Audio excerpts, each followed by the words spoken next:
pense qu'on est en live à l'instant. Merci de nous rejoindre. On est ravis d'être avec vous ce matin. Juste pour information, pour ceux qui font leur premier pas sur Livestorm, donc l'outil qu'on utilise ce matin, donc cet outil français, il y a un onglet chat où vous êtes en train d'envoyer des messages et c'est super. Il y a un onglet questions. Si vous en avez, c'est tout l'intérêt de la démo aussi. N'hésitez pas à les poser directement dans cet onglet parce que ça remonte directement sur notre écran. Ça nous permet de les poser directement en live.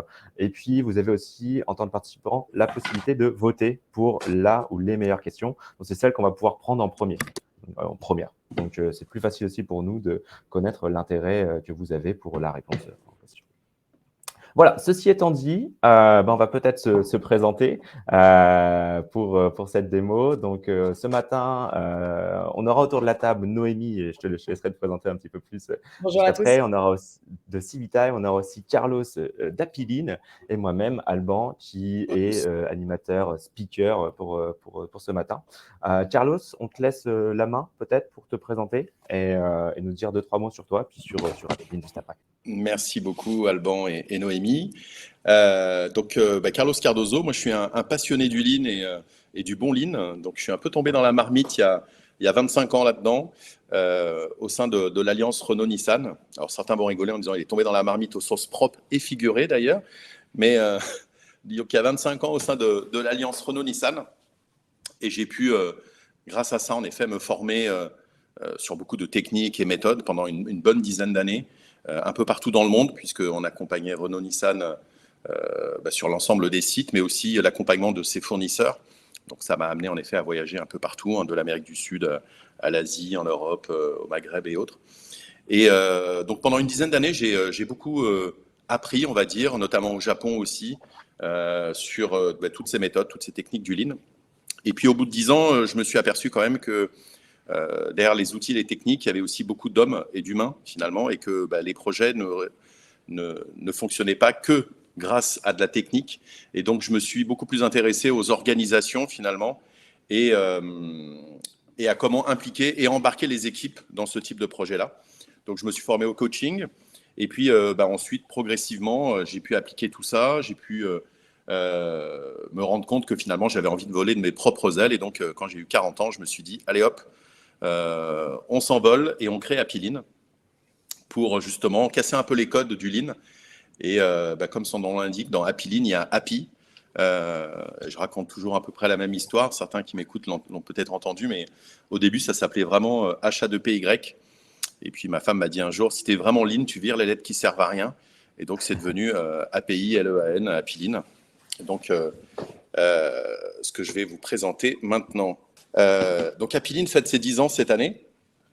Donc je suis ravi en effet de fêter ces 10 ans avec une première richesse en effet au sein de Apiline, c'est ces Apiliners. Donc 25 consultants sur 3 métiers différents. Il y a notre colonne vertébrale, et je dirais que 80% de notre activité est vraiment basée sur du lean, donc de l'excellence opérationnelle. On accompagne nos clients sur ces démarches-là. Et puis ensuite, on a développé progressivement 2 autres métiers qui sont pour nous très importants et qui donnent du sens à toute la réussite des projets lean. C'est la partie soft skills, puisque finalement, on ne fait pas de projet lean sans accompagner les équipes, que ce soit avec du coaching individuel, du coaching collectif, ou avec des organisations aussi, l'amélioration des organisations. Et puis, on sait aussi très bien maintenant aujourd'hui que les meilleurs et ceux qui excellent en lean sont ceux qui ont des parcours de formation ultra robustes et pérennes dans le temps. Et donc, on s'est beaucoup intéressé à l'innovation pédagogique, à créer des parcours, des modules de formation qui puissent être mis en place et qui soient pérennes dans le temps, avec beaucoup de fun. Et c'est pour ça aussi que cette association avec Civitime nous plaît, puisqu'on est à fond dans le gaming, dans des codes qui sont un petit peu différents pour l'apprentissage. Voilà. Donc ça, c'est pour la partie nos métiers. Voilà. Après, on a un réseau, bien sûr, étendu d'autres consultants. On a des clients qui sont un petit peu partout en Europe et aussi aux États-Unis. Et puis, on est super content d'annoncer l'ouverture de Apiline Suisse la semaine dernière avec notre nouveau directeur sur place, qui est Nicolas, qui nous écoute d'ailleurs peut-être, je pense qu'il s'était connecté. Et donc voilà. Et puis, au niveau CA, on est à peu près à 2 millions d'euros aujourd'hui sur nos activités. Je vous ai parlé de cette première richesse qui sont nos Apiliners, qui sont importants pour nous, puisque c'est la qualité de ces Happy Linners qui fait aussi la réussite, bien sûr, de nos missions. Mais la deuxième richesse, bien sûr, c'est nos clients. Et on est fiers aussi d'avoir des clients qui sont dans des secteurs d'activité, je dirais, assez diversifiés, puisqu'on va de l'automobile, bien sûr, avec des groupes comme Renault, comme Michelin, comme Gestamp, où on travaille beaucoup. On va être aussi dans l'aéronautique, avec Airbus, avec Safran. On va être dans le prestige aussi, avec des groupes comme Hermès, comme Patek Philippe. On va être dans la pharma, avec Pfizer, Bezin, Johnson, Baxter et autres. Ou dans des trucs un peu plus techno, comme Dassault Systèmes, comme Amazon, comme Lime aussi, hein, les trottinettes sur Paris. Voilà. Et puis plus de l'industrie assez un peu plus lourde des fois, mais des boîtes comme Lab, comme Saint-Gobain, comme Cryolor, Bobst en Suisse, Stobli et autres. Donc des Thales qu'on accompagne pas mal. Donc là, je vous ai parlé vraiment plutôt de la partie industrie, mais on a aussi une activité dans les services. On accompagne des groupes comme Canal+ aujourd'hui, ou les mutuelles MAF, MMA, GMF, sur cette partie Covea, par exemple, ou la Banque Postale. Voilà un peu ce que je voulais vous dire sur ma présentation et la présentation d'Happy Lean. On est content aussi et fiers d'animer un club Lean France depuis une dizaine d'années maintenant. D'ailleurs, on va fêter nos 10 ans aussi de ce club. Un club qui est composé d'une vingtaine de directeurs Lean corporate, qu'on anime avec 3 visites d'usine par an et un séminaire stratégique. Et donc après une petite pause avec le Covid, on a repris ça l'année dernière avec pas mal de belles visites. Et puis on a tout le programme qui est déjà bouclé pour 2023. Et puis avec l'ouverture d'Happy Lean Suisse, on a aussi créé du coup ce club Lean Suisse avec déjà une bonne douzaine de participants et de membres. Et donc ce club Lean, il est très riche pour nous parce que ça nous permet de nous alimenter toujours en bonne pratique et d'aller voir les meilleurs et de nous enrichir vraiment au fil de l'eau sur ce qui se fait de mieux sur du Lean en France aujourd'hui, avec des directeurs Lean qui sont en plus très bien câblés et qui sont aussi dans ce mode happy, embarquement des équipes. Ouais, c'est une vraie différenciation, hein, pour le coup. On est hyper heureux de découvrir le Club Lean ce matin, ou de redécouvrir pour ceux qui le connaissaient déjà.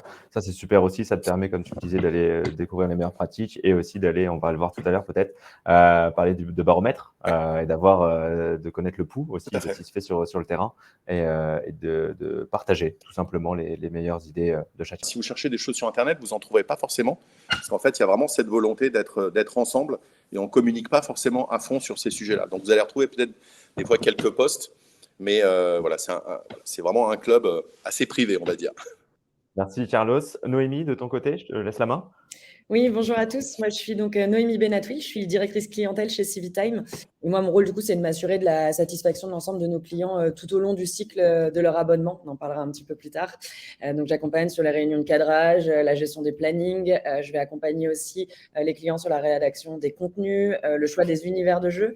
Et puis aussi sur tout ce qui est partie amont, c'est-à-dire en communication, la stratégie d'acquisition pour transformer les collaborateurs en joueurs et faire qu'ils reviennent régulièrement pour aller à la fin du parcours et faire l'ensemble des aventures qu'on leur propose. Côté engagement, pour le coup, très, très Exactement. important. C'est ça. J'en profite, je reprends la main juste avant qu'on présente Civitime pour le coup. Merci Noémie. Moi, de mon côté, je m'occupe de toute l'activité marketing et communication de Civitime. Ravi de faire à nouveau ce partenariat avec Happy et de vous présenter la solution qu'on a décidé de co-construire ensemble.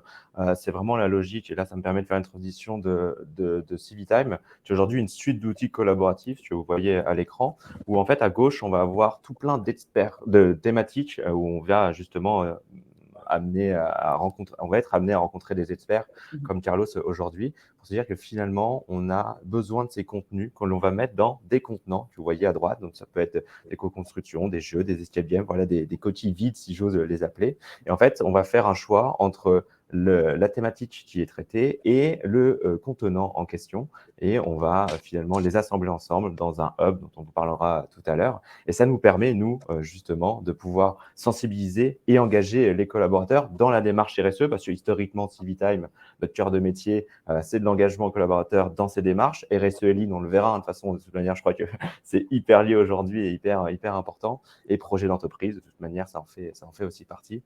Concrètement, à quoi ça ressemble? Je vous ai mis quelques écrans. En fait, on arrive sur une plateforme qui est digitale pour le coup et comme vous le voyez, on a différents univers. On voit au milieu un city builder qui est un peu notre outil phare aujourd'hui, qui permet justement de créer sa ville en fonction de l'évolution de son activité, de son jeu. Je découvre des éléments sur le Lean, par exemple, sur les fondamentaux, le premier chapitre. J'ai une usine qui se crée et ensuite, je viens créer d'autres bâtiments au fur et à mesure de mes réponses. On a aussi des escape games et c'est ce dont on va parler plus précisément aujourd'hui. On a la possibilité de jouer sur téléphone avec des univers d'exploration. On a aussi tout un tas de statistiques qui remontent. Bref, c'est vraiment un outil tout en un aujourd'hui dans lequel on vient choisir la thématique que vous souhaitez et on vient y associer l'univers le plus pertinent par rapport à notre cible apprenante ou les stagiaires, comme on aime les appeler.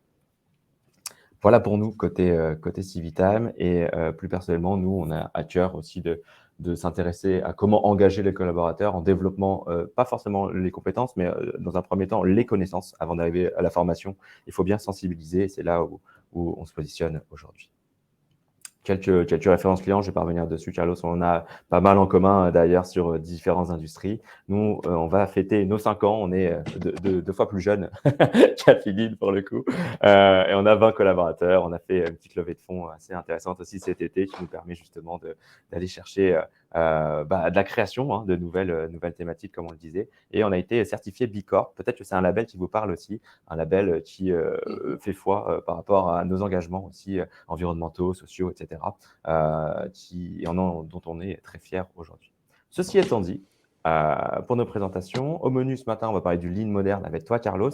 On va parler sensibilisation et engagement par la gamification parce que c'est la clé du jeu dont on va parler juste après, donc qu'on a co-créé. Et puis, il y aura la démonstration de produit. Je crois qu'on est là pour ça ce matin aussi. Le but du jeu, c'est que on puisse vous présenter les premiers écrans, la première expérience de jeu et puis qu'on puisse en discuter par la suite, si vous voulez, un peu plus loin pour voir tous les éléments et tous les décors qui existent. Le Lean moderne, je te laisse la main, Carlos. Et j'en profite pour lancer un sondage aussi pour connaître le niveau de chacun sur le sujet. Je vois en effet le premier sondage sur à quel point vos équipes sont à l'aise avec le sujet du Lean. On voit qu'il y a quand même pas loin de 65%, un peu plus même, qui est pas ou peu à l'aise. Donc c'est vrai que des définitions du Lean, il y en a beaucoup, il n'y en a pas deux pareilles. Ça c'en est une. Nous, on aime bien insister en effet sur le fait que le Lean, c'est avant tout une démarche de développement des compétences. C'est-à-dire que vous avez plusieurs approches. Il y en a qui font du Lean en allant directement sur les outils, en appliquant des outils et puis en faisant faire par d'autres avec un embarquement des fois qui est moyen. Ce qui fait que on a des résultats des fois à court terme, mais comme il n'y a pas d'embarquement, dans le temps, ça s'effondre. Et nous, notre leitmotiv, c'est vraiment d'insister sur le fait que le Lean, c'est une philosophie, c'est une culture managériale qui est vraiment centrée sur les clients, qui est centrée sur les collaborateurs, puisque si les collaborateurs ne se sentent pas bien dans leur poste de travail et ne sont pas embarqués, de toute façon, ils iront à reculons dans ces démarches-là. Et que c'est surtout donc une démarche de développement des compétences. C'est-à-dire que l'objectif principal du Lean, c'est de donner des compétences à des personnes pour qu'elles améliorent elles-mêmes la performance globale de leur entité. Et des outils et des formations, il y en a en effet beaucoup, parce qu'en effet, on peut aller très loin suivant les industries, suivant qu'on soit en chimie ou en process continu, on va avoir des fois des outils un peu spécifiques, ou si on est sur de l'assemblage, on va s'intéresser aussi à d'autres choses. Donc, suivant les secteurs d'activité, on peut être amené à insister plus ou moins sur certains outils. Mais vraiment, le focus qui est vraiment important, c'est d'insister sur il faut donner des compétences aux personnes pour qu'elles puissent elles-mêmes ensuite améliorer leur performance avec plein de techniques et plein d'outils qui existent. Alors, bien sûr, ça s'appuie sur une pratique quotidienne quand même. On sait que dans les usines et même dans les services, aujourd'hui on le voit de plus en plus, on a besoin de routine, on a besoin de choses qui se font tous les jours. C'est aussi une sorte d'hygiène à un moment donné qu'on met en place. Et que bien sûr, ça ne peut pas se faire si on ne s'appuie pas sur un climat de confiance qui est propice pour l'amélioration continue. Et ce climat de confiance, il est envoyé essentiellement par le management. Donc là aussi, il y a beaucoup d'accompagnement des fois à faire parce qu'il faut qu'il y ait un lâcher-prise de certains managers qui des fois sont dans le contrôle. Donc il faut qu'ils lâchent prise, qu'ils fassent confiance aux équipes. Et on s'aperçoit que quand ils font confiance et qu'on donne les moyens aux équipes, les équipes, elles s'envolent d'elles-mêmes. Elles trouvent des idées d'amélioration, elles les mettent en place, elles les accompagnent, elles sont fières de les mettre en place. Donc voilà, d'une manière plus plus synthétique, on pourrait dire que le Lean, mais c'est de dire bienvenue aux problèmes, ne pas les cacher, dire bienvenue aux problèmes et à leur résolution. Et une fois qu'on a dit ça, let's go. Je pense que c'est une très bonne définition du coup pour le lean. On peut faire une transition Alors, sur le baromètre, justement? Oui, alors on est fiers aussi d'avoir lancé il y a 3 ans maintenant un baromètre Lean. En fait, on l'a lancé en plein Covid parce qu'on s'était posé la question de tiens, est-ce que ce qu'on est en train de vivre là en 2020 ne va pas faire bouger les lignes sur le Lean, y compris sur la formation, puisque on s'était dit à ce moment-là, ouais, le distanciel, est-ce que bien sûr ça va s'accélérer avec tout ce qu'on est en train de vivre. Donc depuis 2020, on en a fait déjà 3. On a une vingtaine de questions, des centaines de réponses à chaque fois, très ciblées, hein, puisque ce sont des directeurs Lean ou des Lean managers ou des patrons d'usine qui répondent. Et puis cette année, l'année dernière, on a fait un débriefing avec trois grands experts du Lean, 2 dans des grands groupes, Alstom et Airbus, et puis un 3e dans les services au sein de Covea. Donc bien sûr, je ne vais pas vous faire les 20 questions, mais j'en ai sélectionné quand même 2 qui sont, il me semble, assez importantes pour ce qu'on va présenter tout à l'heure. Une des questions qu'on pose souvent, c'est quels sont les outils, enfin, est-ce qu'il y a des choses qui changent d'une année sur l'autre ? Et ce que l'on voit, c'est que impliquer davantage le management et former davantage arrête pas de progresser. C'est les 2 lignes du bas. Ouais, 50, 61, 76, 45, 57, 60%. Il faut former davantage. Et puis ça fait bien le lien avec vos réponses tout à l'heure, hein, sur est-ce que vos équipes sont à l'aise ou pas. Voilà. Il faut former et continuer à former et à sensibiliser les équipes sur du Lean. C'est une évidence. Et puis la deuxième chose, c'est est-ce que vos ressources en interne, finalement, vous permettent-elles de relever les défis du Lean de demain ? Et là, on s'aperçoit que c'est de plus en plus grave, puisqu'on est passé de 29 à 56%, et il y a pas loin donc, de 6 boîtes sur 10 qui nous disent aujourd'hui nos ressources ne nous permettent pas de relever les défis du Lean. Donc, on a besoin, finalement, de continuer à accompagner, à former, à recruter sur ces démarches-là. Et on voit d'ailleurs sur le marché une vraie pénurie sur le marché du Lean, avec beaucoup d'entreprises qui cherchent des directeurs Lean, des Lean managers, des collaborateurs avec des compétences Lean. Et ça se raréfie. On aimerait ajouter un malheureusement pour le raréfie. Et effectivement, tu disais, Carlos, on a besoin d'accompagnement, on a besoin de nouvelles compétences. Ce que j'aimais bien aussi dans le baromètre, c'est faire le lien en fait entre le Lean et le Green, le côté Lean et RSE, hein, dont on parlait en introduction aussi. Et on se rend compte qu'il y a des valeurs du Lean de toute manière qui sont de placer l'individu au centre. Et en fait, ça vient nourrir le Lean et la RSE, la performance globale de l'entreprise. Clairement, et c'est pour ça aussi qu'on est autour de la table ce matin, c'est que nous, notre terrain de jeu favori qui est la RSE et toi, ton terrain de jeu favori qui est le Lean, finalement, elles ont énormément de connexions, énormément de points en commun. Et ce qu'on peut voir hein, dans les verbatims qui sont ressortis par rapport à ton baromètre, c'est qu'on parle de développement, de collaborateurs, on parle de gaspillage, bien évidemment, on parle de compétences, voilà, tous ces éléments qui sont hyper importants aujourd'hui pour la performance, comme je le disais. On est sur 3 piliers hein, de toute manière. Une performance sociale, implication des collaborateurs, l'humain au cœur des pratiques. Ça, c'est le Lean, mais c'est aussi les notions de la RSE. Des performances par rapport à tout ce qui est l'environnement, le principe du just in time et le côté juste nécessaire qui est très, très représenté aujourd'hui.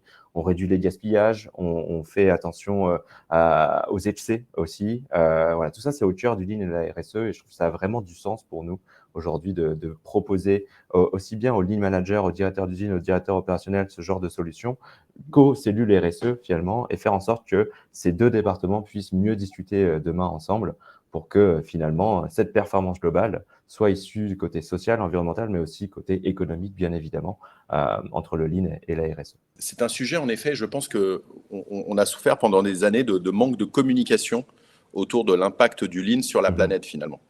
C'est-à-dire qu'on a associé Lean souvent à performance, à productivité pendant des années et des années, alors qu'en fait, quand on regarde, le Lean a un impact sur la planète qui est énorme, puisqu'en fait, on cherche à améliorer les processus, à éviter de faire 3 fois la même pièce pour qu'il y en ait une de bonne, à éviter qu'il y ait des flux dans tous les sens ou des camions qui roulent à vide. Et finalement, on a un vrai rôle, nous aussi, aujourd'hui, sur la communication autour de ça et de dire le Lean, c'est un bénéfice aussi pour la planète. Et on l'a intégré d'ailleurs dans le jeu, que l'on verra tout à l'heure, où quand on parle de bénéfices du Lean, on parle bien sûr de bénéfices pour le client, puisqu'on s'intéresse au client avant tout quand on fait du Lean, les collaborateurs, puisqu'on va les embarquer et on va améliorer aussi le bien-être au travail, la performance globale et la pérennité de l'entreprise, bien entendu, parce qu'il y a aussi des enjeux là-dessus, et si on fait tout ça et que l'usine, elle meurt demain, ça n'a pas d'intérêt non plus. Et puis, bien sûr, cet impact sur la planète qui prend de plus en plus de place et sur lequel il faut absolument qu'on communique plus. Bon, un vrai sujet sur la communication, un vrai sujet sur comment bien communiquer aussi auprès de mes équipes, comment faire pour qu'elles accèdent à cette information, et aussi le faire, et aussi comment leur donner les moyens de le faire. Je pense qu'on va le voir juste après. Pour répondre à Luc, une question qui est arrivée sur qu'est-ce que la RSE. Quand on parle de RSE, on est vraiment sur la responsabilité sociétale des entreprises. Donc, c'est prendre en compte dans notre quotidien, finalement, les enjeux dont on parlait, environnementaux, sociétaux, sociaux, pour faire en sorte que on lie la performance de l'entreprise avec ces défis qui sont déjà présents en face de nous pour pas sauver la planète, c'est pas l'idée. Enfin, in fine, si, mais c'est dire sauver la planète, ça veut tout dire et rien dire. Mais l'idée, c'est de prendre en compte, repenser les choses, repenser les process pour faire en sorte que on soit dans ces notions de sobriété, tout simplement. Tout ça nous amène à un élément sur lequel nous, c'est notre cœur de métier, comme je disais tout à l'heure, la gamification. Ça vient expliquer, on parlait de la communication, comment bien le faire, comment aller engager les personnes, comment les sensibiliser et développer des compétences. On a choisi le parti pris, la gamification, pour tout ce qu'elle représente. Et la gamification, je vais vous donner une définition qui est assez controversée aujourd'hui, mais finalement, on s'accorde à dire que c'est l'utilisation de concepts de jeux, alors vidéo ou pas, des jeux de manière globale, qui sont mis dans des contextes où c'est pas un jeu. Typiquement, le Lean, c'est pas un jeu, mais on va faire en sorte qu'on va donner envie aux personnes de s'y intéresser, de se plonger à l'intérieur du sujet et d'en devenir des ambassadeurs. Ça, c'est vraiment la notion extrême de la gamification, si on fait bien les choses, pour justement porter le sujet en interne et porter la bonne parole. Ouais, d'où le principe de serious game, du coup, on a des sujets qui sont sérieux, mais qu'on va gamifier pour apporter un côté ludique, en fait, et passer les messages plus facilement pour les collaborateurs. Exactement. Et en fait, il y a 9 leviers aujourd'hui d'engagement qui sont représentés par la gamification. On appelle ça des leviers ou des dimensions. Et juste pour vous donner des exemples, typiquement, on va jouer sur, par exemple, qu'est-ce que je peux prendre la notion de possession. On va prendre celui de droite, c'est la possession, c'est l'envie de posséder des objets. Typiquement, quand j'utilise Waze, qui est une super application aujourd'hui pour se déplacer, quand j'utilise Waze, j'utilise un GPS, mais j'utilise aussi tout ce qui représente Waze, c'est-à-dire que j'ai un petit avatar, donc je possède une identité numérique, je choisis mon humeur de tous les jours, je gagne des points, je gagne des badges, donc je possède à travers cet environnement. Et c'est ce pourquoi j'ai envie de réutiliser cette application demain. C'est parce que du coup, j'ai ces éléments de contexte qui me donnent envie d'être suivi plutôt que par TomTom, je crois que ça existe encore, plutôt que utiliser Waze plutôt que TomTom. Voilà, ça, c'est la possession. On a la même chose sur la version à la perte. Typiquement, on vient mettre en place des notions de chronomètre, de timing. Regardez les ventes privées, c'est ce qui se passe d'habitude. Il te reste 1 heure pour pouvoir acheter tel ou tel objet. En fait, c'est tous ces éléments, tout ce qui va se passer dans la gamification qu'on vient utiliser, nous, dans nos jeux, pour justement donner envie de s'intéresser au sujet et d'y retourner. C'est surtout ça la clé de voûte aujourd'hui, c'est de pouvoir le comprendre, faire une utilisation au quotidien, c'est ce que tu disais tout à l'heure, Carlos, et faire en sorte que je puisse recommander ce genre d'application, ce genre de jeu auprès de mes pairs. Et ce qu'il faut avoir en tête aussi, c'est que l'ensemble de vos collaborateurs, du coup, vont pas être touchés par les mêmes leviers d'engagement. Nous tous autour de la table, certains vont jouer pour la compétition, d'autres c'est pour le côté équipe, certains c'est pour apprendre des nouvelles choses. Donc en fait, comme chacun n'a pas les mêmes triggers qui va venir et revenir sur la plateforme, nous l'idée c'est d'activer un maximum de leviers d'engagement pour parler au maximum de collaborateurs et de personnes qui sont au sein de vos entreprises. Complètement. Et ça a fait ses preuves. Je vous parle de Waze pour le coup, mais c'est vrai que la gamification est partout autour de vous. C'est juste qu'on n'arrive pas à la nommer aujourd'hui, en tout cas quand on ne s'intéresse pas au sujet. Mais finalement, vous êtes tous et toutes victimes finalement de la gamification. Pareil pour le webinaire. On se dit J-1 avant le webinaire en question.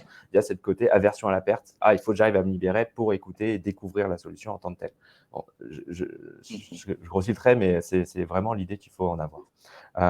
Et enfin, je terminerai juste là-dessus avant de passer à la démonstration.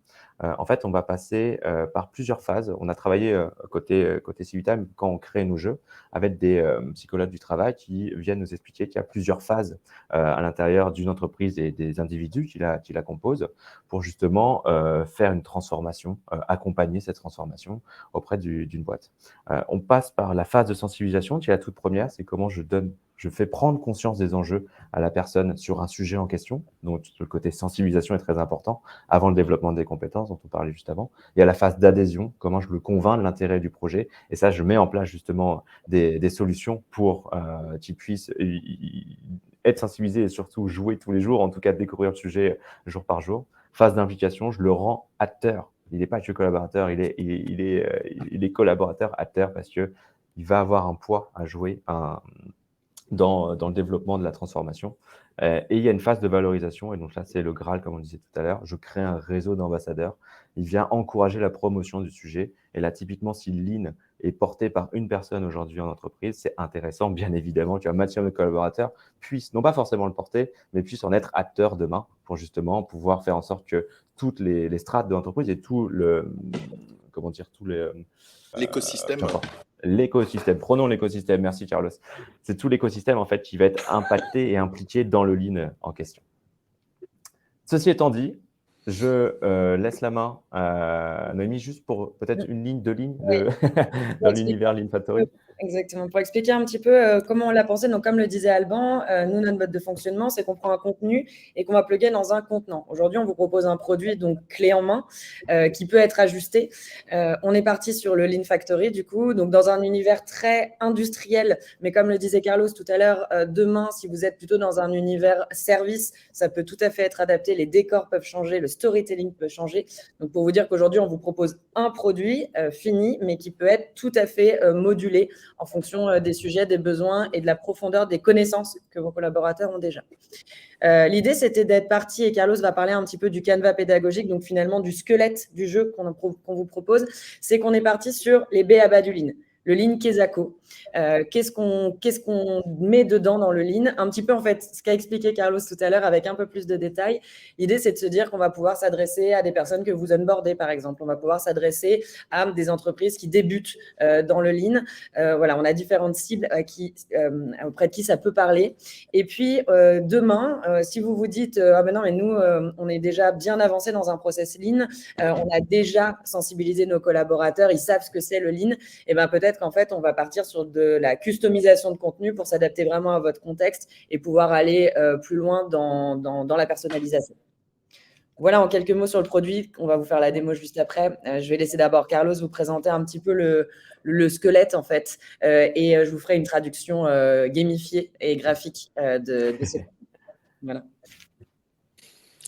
Oui, merci Noémie. C'est vrai que l'architecture ou la destination de ce jeu s'adresse, comme tu le disais, à des gens qui veulent découvrir le Lean finalement à travers des concepts clés, quelques outils aussi. On a dû faire une sélection parce qu'il y en a des dizaines et des dizaines, donc on a sélectionné quelques outils. Et c'est quelque chose qui peut s'appliquer vraiment partout. C'est-à-dire qu'on soit dans de la chimie, dans de l'aéro, dans l'automobile, dans les transports, vraiment, ce module est vraiment passe-partout, je trouve, puisqu'il va s'adresser sur des concepts clés très importants du Lean. Et ensuite, bien sûr, il faut personnaliser, puisque des fois, il peut y avoir, chaque boîte peut avoir son langage, son vocabulaire aussi qui peut être adapté. Il y a même des usines ou des groupes, des fois, qui n'utilisent pas le terme Lean ou qui ne veulent pas l'utiliser et qui appellent ça excellence opérationnelle ou d'autres, ou qui des fois changent le mot. Je me rappelle d'une boîte qui, au lieu de l'appeler Lean, appelait ça Élan. Ils avaient inversé le E et le L. Donc tout de suite, ça passait mieux. Donc voilà. Donc l'approche, c'est de proposer vraiment un premier niveau de lecture simple du Lean, de ses apports, de ses bénéfices, de rendre vraiment accessibles ces concepts clés dont je parlais tout à l'heure dans la définition d'introduction. Voilà, de décrire quelques sujets, de se poser quelques questions, et tout ça dans un contexte et un environnement qui est en effet plutôt fun, intuitif, qui est vraiment dans un contexte de gaming. Et au niveau du contenu, on a découpé ça en quatre thématiques. La première, c'est vraiment une introduction au Lean Management sur ces concepts clés, bien entendu. Après, il y a les bénéfices du Lean. Je vous en ai parlé tout à l'heure. Bénéfices pour les collaborateurs, pour la planète, pour la performance et puis aussi pour le client, bien entendu. Il y a toute une thématique aussi autour des postures managériales qui sont très importantes pour la réussite d'un projet Lean. Et donc là aussi, on a insisté sur des concepts clés, d'aller sur le terrain, de parler avec des faits. Donc il y a des concepts qui sont très importants. Et puis, on a fait une sélection d'outils, de 8 outils de mémoire, dans lequel on l'a contextualisé. Donc, on dit, bah voilà, quelqu'un pose telle question, ça voudrait dire qu'on pourrait utiliser quel type d'outil. D'accord. Voilà. Et puis, le public, pour finir, bah, je dirais que c'est tout le monde, en fait, hein, que ce soit du service, de l'industrie, même si là, il est customisé factory plutôt. Il n'y a qu'à changer pratiquement les photos et il pourra passer, puisqu'on l'a voulu assez généraliste, assez global, justement. Voilà. Donc, c'est ouvert vraiment à tout le monde, que ce soit manager, collaborateur, service, industrie. Tout le monde va s'y retrouver. Peut-être, voilà. Je vais passer à la traduction graphique des éléments. Juste pour répondre je vois qu'il y a une question concernant les langues. Je vous confirme qu'on est bien en multilingue. On supporte tous les alphabets sur la plateforme que je vais vous montrer. Et après, en fonction des contenus qui sont écrits, on peut traduire dans absolument toutes les langues. Donc, aucun problème là-dessus.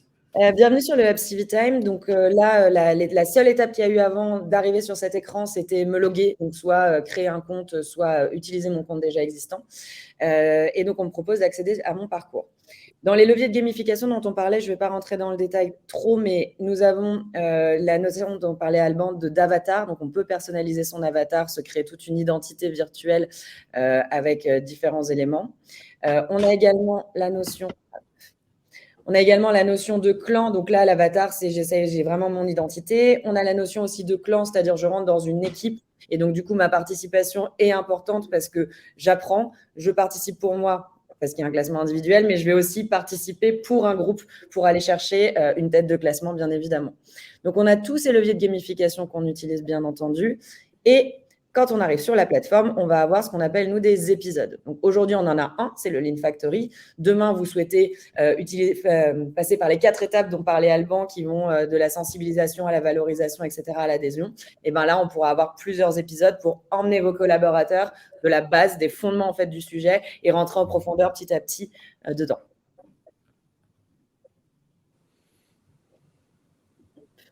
Donc, bienvenue sur la Lean Factory. Donc, l'idée, c'est que quand le joueur arrive, on va lui présenter un pitch, un storytelling, en fait. Donc là, par exemple, vous avez été missionné pour mener l'enquête dans une usine qui semble avoir des activités suspectes. Vous êtes chargé d'infiltrer le personnel de l'usine afin d'arpenter les lieux et pouvoir récolter un maximum d'informations pour résoudre ce mystère. Donc là, le collaborateur va rentrer dans les différentes zones de l'usine. Comme le disait Carlos tout à l'heure, pour faire une traduction entre contenu et esprit graphique, une zone aujourd'hui égale un chapitre du sommaire, en fait. Donc, on peut adapter. Demain, il y a 6 chapitres, et bien, il y aura 6 zones à visiter. Et lorsqu'on va rentrer, on va toujours avoir un principe de mission. Donc là, on vous attend à l'extérieur de l'usine pour récupérer la clé du hangar. Et pour ça, votre informateur souhaite s'assurer de votre identité. Réussissez ces 3 tests pour parvenir à le convaincre. Bien évidemment, les 3 tests, ce seront des tests sur le sujet, donc en l'occurrence là, le Lean. Et pour pouvoir réussir ces tests, on va faire des mini-jeux différents. Et là, l'idée, c'est que je vous en montre 3 parmi une palette de choses que nous avons. Là, par exemple, ça va être constituer le texte suivant pour trouver le code. Donc là, je suis collaborateur, je vois les différentes phrases que je peux faire glisser, et puis je vais essayer de remettre dans l'ordre les bonnes phrases. Donc là, j'essaye de retrouver. Je pense qu'on est plutôt comme ça. Donc, le Lean est une philosophie, une culture managériale visant à la réduction, etc. Donc, j'ai les éléments, et une fois que j'ai retrouvé le bon ordre, je trouve un code. C'est parti. Je vais pour saisir le code.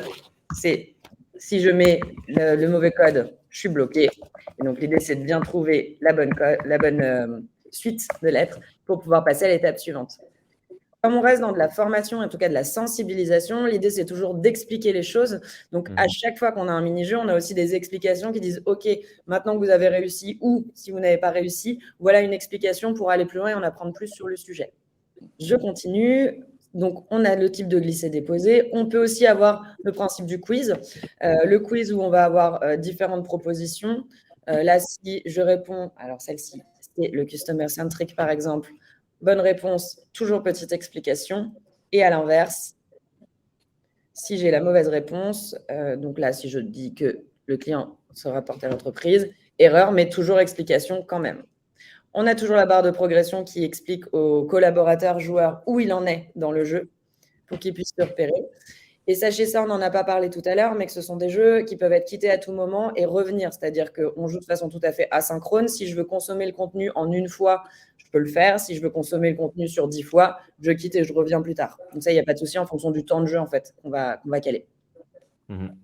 On peut peut-être en parler justement de comment ça a été pensé et séquencé, Noémie, le jeu en termes de temps à y consacrer. En général, alors ce qu'on a l'habitude de faire, et là en l'occurrence ce jeu fonctionne comme ça, donc là on a 4 chapitres, chaque chapitre dure à peu près 5 minutes de jeu.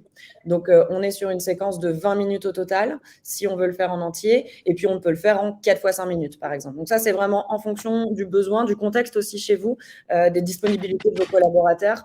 On sait que si vous avez des collaborateurs qui sont plutôt en usine, et ben, il va y avoir des adaptations à faire, VS des collaborateurs qui sont plutôt en service support ou derrière leur ordinateur. Donc ça va vraiment s'adapter en fonction de votre contexte à vous. Je vous montre rapidement une autre typologie de jeu. Là, on va être sur du memory, donc je dois essayer de retenir les différentes images au passage de souris. Et puis derrière, il va falloir que je réussisse à retrouver les paires pour réussir et avoir des explications. Donc là, en l'occurrence, on me dit « Ok, Noémie, essaye de retrouver cette image-là. » Vu que j'ai une très bonne mémoire et que je me suis peut-être un petit peu entraînée, je sais qu'elle est là. Bonne réponse. Et donc là, on m'explique par exemple ce qu'est le Kaizen. Et donc, on a un petit laïus explicatif pour que le collaborateur soit toujours, encore une fois, dans l'apprentissage. S'il y a des questions, Alban, n'hésite pas à me couper parce que je suis un peu aveugle là avec le partage de l'écran. Pas de souci, vas-y. C'est très bien. Ok. Un petit deuxième, je ne vous le fais pas tous, je pense que vous avez compris la mécanique. On trouve le deuxième. Si on a faux, on dit « essaie encore ». Et si on a bon, on passe à la suivante. Et ainsi de suite jusqu'à finir l'ensemble du memory. Voilà, donc là… Ce qui est vraiment bien, c'est qu'il n'y a pas juste… Excuse-moi, Noémie, c'est qu'il n'y a pas juste c'est faux recommencer. C'est qu'on essaie vraiment de donner du sens à chaque fois qu'il y a une erreur en expliquant. Et j'en profite d'ailleurs pour remercier Louise Combe, qui nous a beaucoup aidé, qui est notre ingénieur en pédagogie et qui a beaucoup œuvré pour construire ce module avec CiviTime. Un petit clin d'œil. Merci Louise aussi. J'en profite. Voilà sur le type de mission. Une fois qu'on réussit sa mission, on dit « Ok, félicitations, tu as réussi à récupérer la clé, ton informateur te fait enfin confiance, rends-toi vers le hangar, étage d'y entrer sans te faire repérer. » Donc, on récupère la clé du hangar et direction la zone 2. Là, à partir de là, on est dans un univers démo, donc on a accéléré un petit peu le jeu. Mais voilà, sachez qu'en gros, l'architecture après va toujours être la même, c'est-à-dire qu'on va avoir une mission. Donc là, par exemple, c'est réussir à pénétrer dans le hangar sans se faire repérer par les ouvriers. OK, donc attendons, réussis ces questions, réussis ces mini-jeux pour pouvoir avancer. Le collaborateur va faire les X défis et donc mini-jeux sur le contenu qui aura été décidé ensemble. Et une fois qu'il réussit, on dit « Ok, félicitations, mission accomplie, passe à la suivante, etc., etc., etc. » Si vous êtes dans du multilingue, sachez que tous vos collaborateurs vont avoir la même expérience de jeu. C'est juste qu'ils vont dire « Ok, moi, je veux le faire en allemand, moi, je veux le faire en polonais, moi, je veux le faire en chinois, moi, je veux le faire en anglais. » Mais ils joueront tous ensemble, c'est-à-dire que le classement peut marcher par pays ou peut marcher au global. Voilà, donc la mission 3, et puis ainsi de suite jusqu'à la fin du jeu.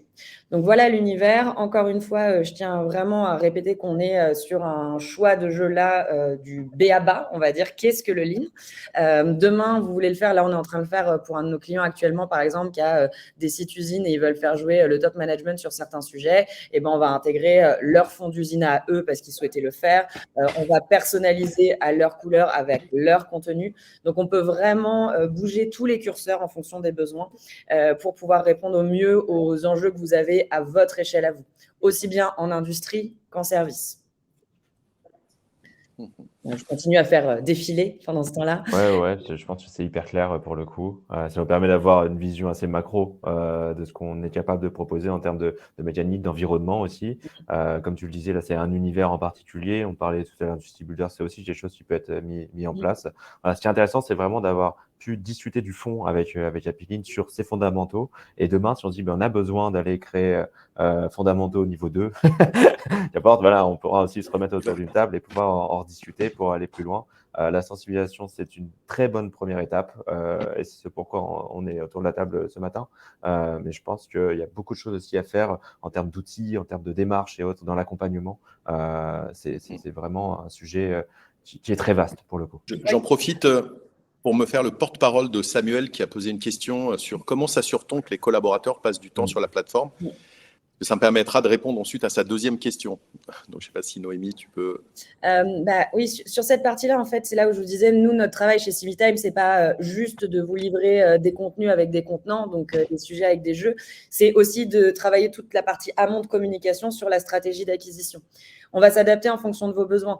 Si je prends un contexte d'une entreprise de service avec tous les collaborateurs qui sont connectés, qui ont une adresse pro, etc., on va avoir une stratégie d'acquisition qui va être plutôt basée sur du mailing, de la relance, et en fonction de la façon dont ils communiquent avec leurs collaborateurs, est-ce que c'est un réseau social interne, est-ce qu'il y a des campagnes d'affichage, des écrans et tout, on va travailler cette campagne pour faire en sorte de transformer le collaborateur en joueur et qu'il revienne.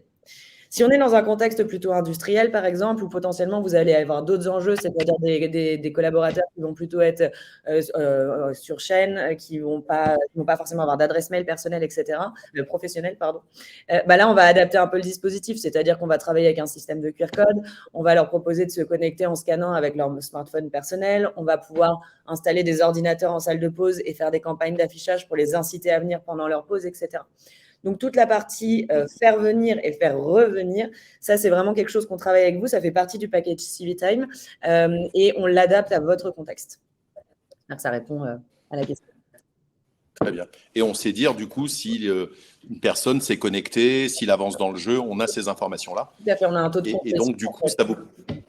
Voilà. Et donc, ça permet, pour répondre à Samuel, de derrière peut-être proposer ensuite, dans une deuxième phase, par exemple, un petit jeu physique, parce que ta question, c'était comment faire le lien entre compétences digitales et compétences pratiques. Ça peut être de dire quelqu'un qui est passé par cette phase un peu digitale, il peut y avoir une deuxième étape qui est un présentiel avec, pareil, un autre petit jeu avec un niveau 2, par exemple. Et on peut faire le lien et dire tous ceux qui ont fait la partie digitale et qui sont arrivés à tel niveau, maintenant, ils peuvent basculer sur un petit module en salle d'une demi-journée, par exemple. Exactement. Et c'est là où il y a des notions de complémentarité qui sont hyper importantes. Là, on présente une solution digitale. On n'est pas pour le 100% distanciel, nous, aujourd'hui. Je pense qu'on est comme tout le monde. En tout cas, je pense que l'hybridation, on y a goûté entre du présentiel et du distanciel, aussi bien dans nos modes de vie que finalement dans la sensibilisation et la formation. Je crois qu'il faut vraiment voir cette solution comme étant soit un aval, soit un amont d'autres solutions plutôt en présentiel, pour le coup, des ateliers, des conférences, qui apportent d'autres types de sensibilisation / formation qui sont très complémentaires. Ce qu'il faut avoir en tête, c'est que typiquement, ce genre de jeu est à disposition pendant 1 an auprès de ses collaborateurs. Donc, on parlait tout à l'heure de la durée du jeu. On était sur 5, 6, 7 minutes en fonction de comment on avance aussi et si on a des bonnes réponses, si au memory on a une bonne mémoire ou autre. On est entre 5 et 10 minutes. On va prendre large. On est sur 20 à 40 minutes de jeu. Ce qu'il faut avoir en tête, c'est qu'on peut jouer très bien 5 minutes sur un lundi et puis revenir 2 semaines après, ou se dire on refait une session en interne, on fait une grosse campagne de communication avec toute l'entreprise, on intègre le département communication et on redonne envie à nos collaborateurs de retourner sur le jeu parce qu'il est encore disponible. Et je reviens juste sur la question, pardon Noémie, je reviens juste sur la question du coup de la complétion. Effectivement, on a toutes les statistiques, bien évidemment, c'est aussi la beauté du digital, c'est de savoir qui fait quoi et quand. Ça peut être très intrusif de temps à autre, mais là, pour le coup, ça nous sert bien. Et c'est aussi, les bonnes réponses sont liées aussi à des points. On en parlait tout à l'heure au niveau des gamifications. Ça, c'est activé ou désactivé en fonction, mais si je réponds bien, j'ai des points, je me fais progresser moi-même en termes de connaissance du sujet, j'avance dans le classement aussi, et je fais avancer mon clan ou mon équipe en fonction de comment on l'a déterminé. Et donc, ça permet justement d'aller créer une dynamique collective auprès de tout le monde. Et nous, de notre côté, de s'assurer que les personnes ont bien suivi le parcours en question. Je voulais rebondir justement sur la question de Luc concernant justement le côté jeu basique, comme on a dit, en tout cas, jeu sur les fondamentaux et est-ce on a développé des jeux sur d'autres sujets. Aujourd'hui, on a celui-là qui est rédigé, qui est clé en main, c'est-à-dire que celui-ci peut être mis en ligne et en place très rapidement. Pour les autres sujets, par contre, on peut sans aucun problème les créer. C'est-à-dire qu'encore une fois, avec justement, on a les experts métiers de chez Happylean côté Lean et on a, nous, les experts métiers côté gamification, rédaction de contenu et un GPDA sur comment traduire les messages de façon simple, parce qu'en fait, l'exercice le plus dur souvent, c'est de simplifier et d'être tout aussi clair. Donc, les sujets joués à 5S ou Kanban, typiquement, ça, c'est des choses qu'on peut créer sans problème. Et nous, le principe chez Civityme, c'est justement qu'on propose des contenus sur étagère, customisables. Et encore une fois, on peut bouger le curseur pour avoir un niveau de profondeur adapté à votre besoin. Voilà. Oui, et puis là, dans le module actuel, on va toucher du doigt quelques outils, notamment le 5S par exemple. Mais bien sûr, après, on peut faire un zoom et faire une capsule entière sur les 5S. Et typiquement, ça rajouterait une zone de bâtiment si jamais c'est l'univers graphique qui vous plaît. Donc, tout est vraiment modulable. Voilà. J'en profite aussi pour répondre à Sophie une excellente question aussi sur comment on introduit ce jeu aux collaborateurs. En fait, il faut vraiment avoir en tête que ce jeu est un moyen réellement d'aller sensibiliser au sujet du lean, aux fondamentaux, mais comme on le disait, ça peut être sur d'autres thématiques plus précises et plus spécifiques. En fait, le plus important, c'est de faire un audit aujourd'hui, c'est-à-dire finalement, est-ce qu'on en a besoin de ce jeu et d'aller finalement donner du sens auprès des collaborateurs. Pourquoi on a besoin d'un jeu? Pourquoi aujourd'hui nos pratiques ne sont pas les plus optimisées pour le coup, et faire un point avec eux et leur expliquer pourquoi cette démarche est importante pour vous comme pour eux. Et ça, c'est très important. Et il y a un autre sujet, une fois que le sens a été compris, c'est les inciter à jouer finalement. C'est censé se faire de manière naturelle parce que c'est notre cœur de métier aujourd'hui. C'est ce pourquoi on se repose sur la gamification. Comment redonner envie à des personnes de venir ou d'utiliser ou comment créer une motivation intrinsèque auprès de ces personnes. Ça, c'est tout l'intérêt du jeu. Et le plus difficile, finalement, c'est de les faire venir sur la plateforme. Et pour les faire venir, il y a tout un accompagnement d'acquisition et de rétention des joueurs dont parlait Noémie tout à l'heure. Et ce que vous voyez à l'écran aujourd'hui, c'est qu'on a des stratégies en termes de communication pour finalement faciliter l'accès à cette plateforme, faciliter la compréhension. On a des emails, ok, mais vous allez me dire, moi j'ai des collaborateurs qui n'ont pas d'email. C'est pas grave, on a une alternative. On a la possibilité de mettre des QR codes dans les salles de pause. On a la possibilité de voir avec vos managers de proximité ou avec la direction, qu'importe, pour mettre à disposition un PC, une tablette, un flot de smartphones professionnels où justement on va pouvoir se connecter sur ce jeu sur une durée déterminée. Parce qu'encore une fois, même si l'accès au jeu l'est pendant 1 an, ce qui est intéressant, c'est de créer des périodes intenses, des temps forts, j'ai envie de dire, où justement on a de la complémentarité avec des actions en présentiel. On va se dire, on a créé notre atelier sur le Lean, on a mis 15 personnes dans la salle, eh bien, on va leur parler du jeu à ce moment-là. Voilà, il faut penser de manière macro avant d'aller déployer de manière micro, bien évidemment, ces éléments. Mais le jeu est très bien perçu aujourd'hui comme étant, je veux dire, auprès des populations que vous avez, je ne sais pas, Sophie, dans quel univers vous évoluez en termes d'industrie, mais ce qu'il faut avoir en tête, c'est que le fait de jouer « Ah, c'est pas sérieux, on vient pas faire apprendre des choses », c'est généralement un obstacle qu'on rencontre. Mais il ne faut pas oublier que, et on le voit au niveau des statistiques, la moyenne d'âge des joueurs réguliers en France, c'est à peu près 40 ans. Et c'est pas parce qu'on se rapproche des 60 ans ou c'est pas parce qu'on se rapproche des 15 ans qu'on a des courbes qui sont pour les 15 ans exponentielles et à l'inverse, exponentielles à l'inverse pour les 60 ans. En fait, le jeu aujourd'hui, on est tous passés par ces éléments de jeu pour apprendre des choses, pour comprendre des choses, et c'est vraiment intergénérationnel. Et c'est pas infantilisant et justement, au contraire, ça donne envie de pousser à une action de manière un peu détournée qu'un sujet en frontal où on doit lire ce qu'est le Lean juste avec une définition. Je vois qu'on a dépassé un petit peu le temps qui était prévu. Je ne sais pas s'il y a des dernières questions par rapport à ce qu'on a présenté là. Il y a une question de Samuel aussi. Qui est aussi intéressante. Je ne crois pas être passé à côté d'autres questions. Si c'est le cas, n'hésitez pas à nous le dire. Mais comment éviter la répétition ou l'ennui des collaborateurs? Ça, c'est une excellente question aussi. Vous voulez que j'y réponde ou C'est par Carlos, rapport Si c'est par rapport aux univers de jeu, aucun risque. Ma réponse est simple. Aucun risque pour plusieurs raisons. On a plein d'univers de jeux différents. On a plein de leviers d'engagement différents. Et comme, encore une fois, on peut passer d'un escape game. Aujourd'hui, on propose un produit, on en a plein d'autres. Donc, demain, en fait, on peut faire des programmes. On le fait souvent chez nos clients. C'est assez rare, finalement, qu'on fasse un seul épisode, donc un seul univers avec un seul contenu. En général, on va plutôt être sur 3-4 épisodes sur l'année, voire on peut s'engager sur plusieurs années. Et là-dessus, du coup, c'est pour ça qu'on peut vous dire sereinement aucun risque, parce qu'on a l'habitude de le faire et on sait que ça fonctionne. Le tout, c'est de varier les sujets. Encore une fois, c'est de rentrer plus en profondeur ou de l'aborder de différentes façons et de varier les univers de jeu, qu'il n'y ait pas de redondance. Et quand il n'y a pas de redondance, il n'y a pas d'ennui. Le deuxième point, c'est de ne pas faire des jeux qui restent ouverts en multijoueur, par exemple, 1 an. Nous, on événementialise en fait ces périodes pour qu'en fait, il y ait aussi le côté, comme disait Alban, pas de rareté, mais il ne faut pas que je manque ce moment parce qu'après, il sera trop tard, il sera passé. Donc voilà, on utilise un petit peu tous ces systèmes-là qui permettent justement d'éviter aux collaborateurs l'ennui, comme vous disiez. Ça n'arrive pas. Puis il y a les autres épisodes aussi qui sont intéressants, un peu comme à l'image d'une série, c'est-à-dire que là, il y a l'épisode 1, et puis l'idée, c'est d'arriver sur l'épisode 2, 3, 4, 5, et de créer toujours une boucle. Et ça peut être très sympa aussi. C'est un vrai levier, hein, ce côté épisodique aussi. On le voit avec, désolé de les citer, mais avec des plateformes comme Netflix où on regarde un épisode et puis on doit attendre tant de temps avant de voir le prochain. C'est ce côté pénurie. On parlait de levier de pénurie tout à l'heure.